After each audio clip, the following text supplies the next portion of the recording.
On va essayer d'analyser, décrypter mot à mot tout ce qui a été dit dans les colonnes du JDD. Et attention, ce n'est pas forcément ce qui est dit parfois qu'il faut analyser, c'est aussi ce qui n'est pas dit ou ce qui est un petit peu suggéré.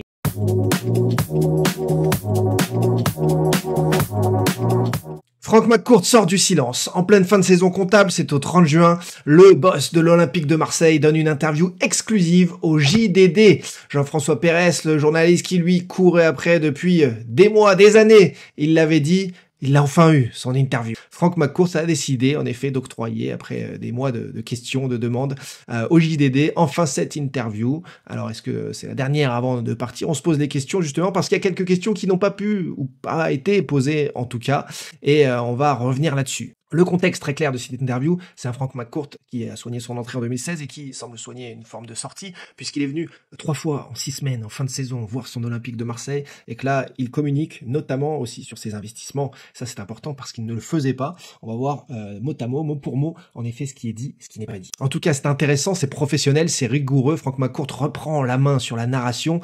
C'est un grand homme d'affaires qui nous parle un petit peu de tous les sujets qu'il a au fond du cœur. Alors, on a bien compris depuis des années que le football, le sport, c'était pas tout à fait son truc. Il ne se lève pas pour un but en retournée acrobatique. En revanche, mener les affaires, ça il sait faire. Il rassure, il séduit, il y a plein de phrases fortes dans cette interview, mais quand on gratte un peu, ça sonne un poil creux quand même. Certains supporters, je l'ai lu aussi sur les réseaux, sont restés un petit peu sur leur faim. D'abord, il le dit, et c'est aussi dans le titre de l'interview pour le football français, c'est maintenant ou jamais, à la vie, à la mort. Alors ça claque, c'est fort, c'est puissant, c'est une belle punchline, en effet, américaine, mais derrière, on voit qu'il n'y a pas grand-chose. En effet, Franck McCourt espère un copier-coller du modèle Premier League, qui a été justement, lui, largement aidé par des diffuseurs très riches.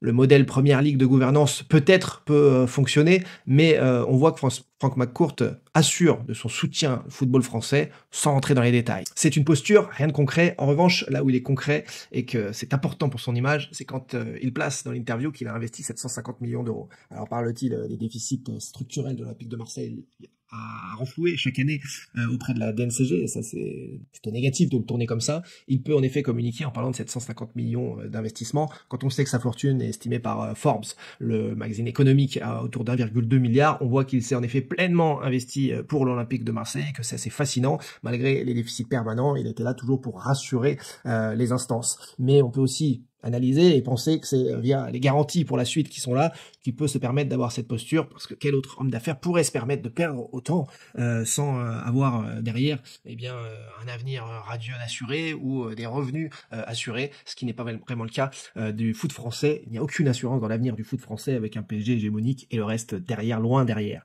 D'ailleurs, en parlant du PSG, il s'est montré satisfait, il a été hyper fair-play avec la victoire du PSG en Ligue des Champions, mais il explique aussi, au détour d'une question, que oui, l'OM à court terme peut rivaliser avec le Paris Saint-Germain. Sans apport massif d'investisseurs très riches, c'est strictement impossible. Ça montre juste de belles paroles, une volonté, une ambition, certes, mais la réalité, elle est tout autre, et aucun expert du football mondial ne peut dire le contraire. Il y a le PSG et les autres, et basta. Malgré un budget qui a plus que triplé, qui a désormais triplé, depuis 2021, on va y être presque. En effet, certes, l'OM a un beau budget, a une valorisation qui a explosé, comme annoncé depuis 2020-2021, mais ça n'en fait pas le PSG. Il y a des années de retard, forcément. En tout cas, ce nombre fort, ce montant 750 millions d'euros, on voit que c'est pour l'image, c'est fort pour marquer les esprits, c'est important, ça permet d'impacter, et là aussi, on travaille bien sûr sur l'image pour sortir par la grande porte, comme on l'a dit depuis 2020-2021, c'est un travail primordial, obligatoire, en effet, et que là, c'est un montant dont il avait peu parlé. Il y a eu d'ailleurs un quiproquo et des échanges par médias interposés avec Javier Tebas, le patron de la Ligue espagnole, il y a 2 ans, sur les montants investis à fond perdu, d'après Javier Tebas, dans l'Olympique de Marseille. Donc là, Franck McCourt rectifie et positive autour de ça, sans parler du bilan sportif qui, lui, n'a pas permis de ramener de titres. Alors, comment faire pour copier le modèle Premier League? Apparemment, Franck McCourt fait confiance à Philippe Diallo, le président de la FFF. Comment faire pour faire mieux que figurer en Ligue des Champions pour l'Olympique de Marseille?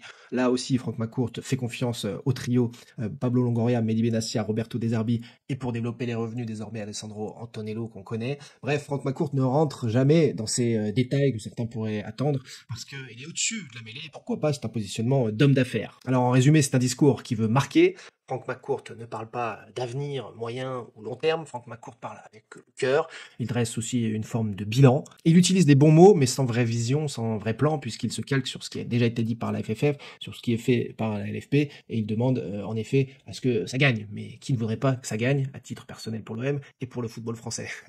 C'est un peu de la politique. Franck McCourt n'évoque jamais l'instabilité chronique du club, les nombreux turnovers depuis plusieurs années et particulièrement depuis 2021. Et là où il est un peu piégé, c'est aussi concernant les droits télé, puisque là-dessus, il y a eu un problème depuis 2018 dans le foot français. Ce n'est pas de la faute de Franck McCourt du tout.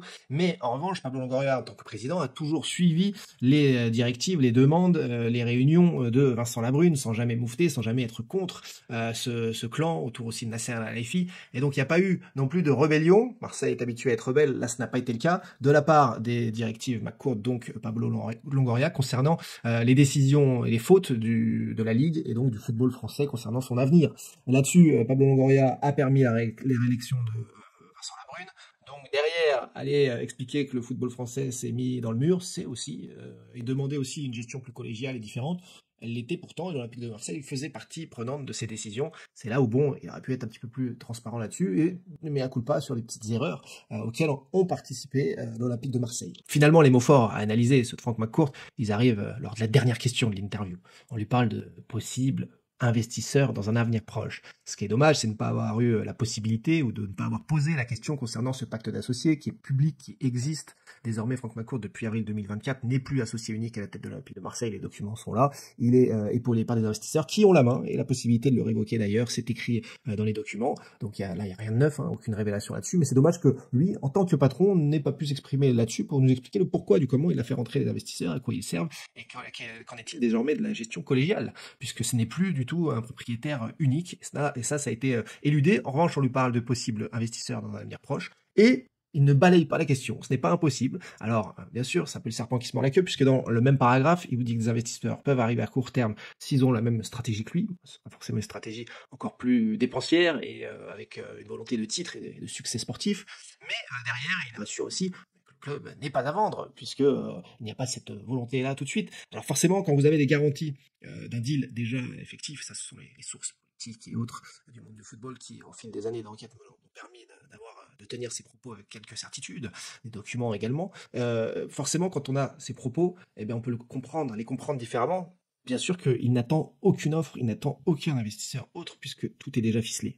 Donc forcément, publiquement, il peut continuer à déclarer qu'il n'y a pas de vente à annoncer. Et en plus, on l'avait vu au fil du temps, au mois d'août 2016, un mois avant l'officialisation de cession, Margarita Dreyfus disait qu'elle ne recherchait pas de vendeurs, d'acheteurs, qu'elle ne recherchait rien de spécial, mais que si ça devait arriver, eh bien, la mairie, les salariés seraient les premiers au courant. À l'arrivée, un mois après, c'était officiel. Autant vous dire que quand elle dit ça, fin août 2016, elle sait déjà qui elle va officialiser la cession. Donc on est dans le secret des affaires, on est dans des gens qui sont un peu entre deux chaises, on marche sur des œufs, et nous on essaie d'analyser, décrypter ces choses-là pour mieux les comprendre. Là, on a bien compris que Franck McCourt ne rentrait dans aucun détail. Il essayait au contraire de se montrer en tant qu'homme d'affaires, avec ses réussites, avec son investissement pour l'OM au fil des années et son cœur, cette passion, et ça on lui enlèvera jamais. Grand respect d'ailleurs pour ce qu'il a fait à l'Olympique de Marseille pour maintenir le club à flot, puisqu'il y a eu des turpitudes, des hauts et des bas au niveau politique, que la ville de Marseille n'a rien de simple non plus à gérer ou à vivre, et donc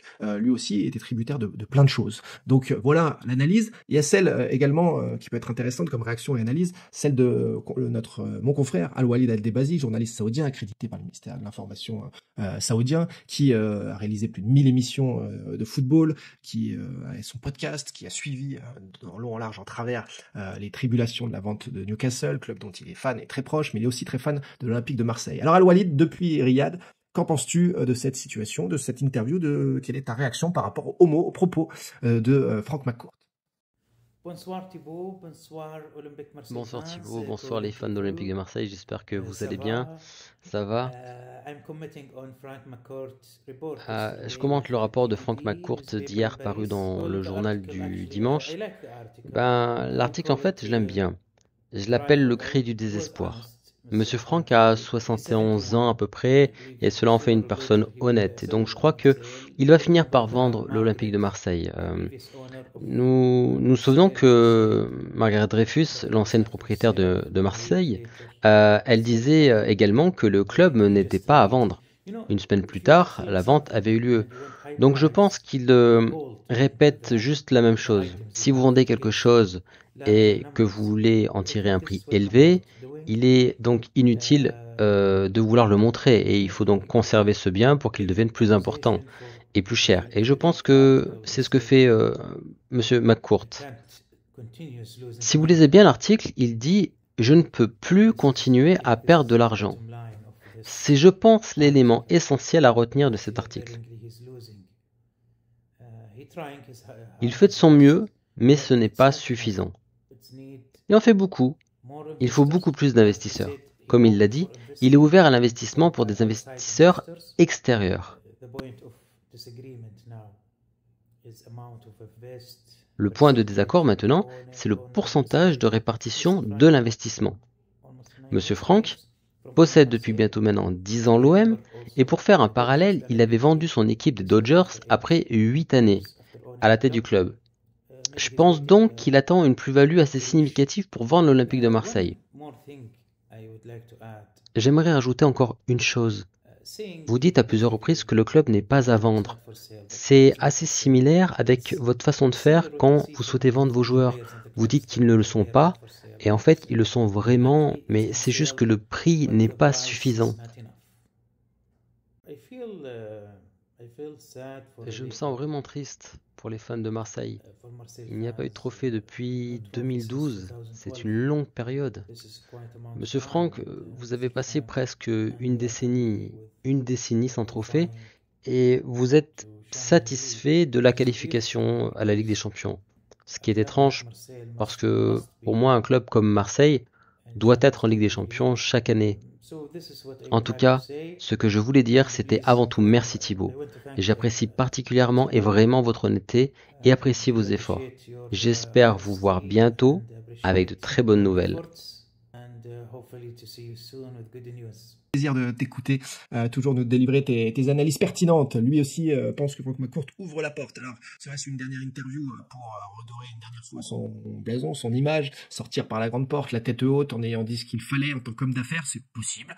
Je n'en sais absolument rien si ce sont des choses qui peuvent être imminentes ou dans les prochains mois, de faire une sorte de Newcastle en septembre, octobre, puisque ça avait été l'annonce en octobre 2021 de Newcastle. Il n'y a aucun calque à faire avec d'autres sessions, d'autres ventes. Les seuls calques à faire, c'est sur la mise en place avec l'activité de la société saoudienne FRSA dont je vous parlais au mois de mai, l'inauguration du bureau du PIF à Paris pour des millions et des millions d'investissements dans le sport et culture, divertissement en France de la part du PIF, du Fonds souverain saoudien. Bref, là, il y a des similitudes. Pour le reste, pour la suite, nous ne sommes pas décideurs. On essaie de décrypter les coulisses, l'actualité, pas là pour justement vendre du rêve ou quoi que ce soit. On n'est pas là non plus pour déstabiliser qui que ce soit. On est juste essayer pour comprendre les choses puisque il y a une forme de communication spéciale. On ne parle pas, par exemple, du pacte d'associés qui est public. Il y a un manque de transparence vis-à-vis des supporters qui est dommage, mais qui est pas dramatique, qui est pas vital. Soyez très tranquilles par rapport à tout ça, les amis. Frank McCourt ne dit pas je reste, mais j'ai fait beaucoup. Et ça, c'est beau. Serait-ce une forme de transition? Eh bien, on le verra dans les mois à venir. Ne soyez pas impatients. Laissez travailler aussi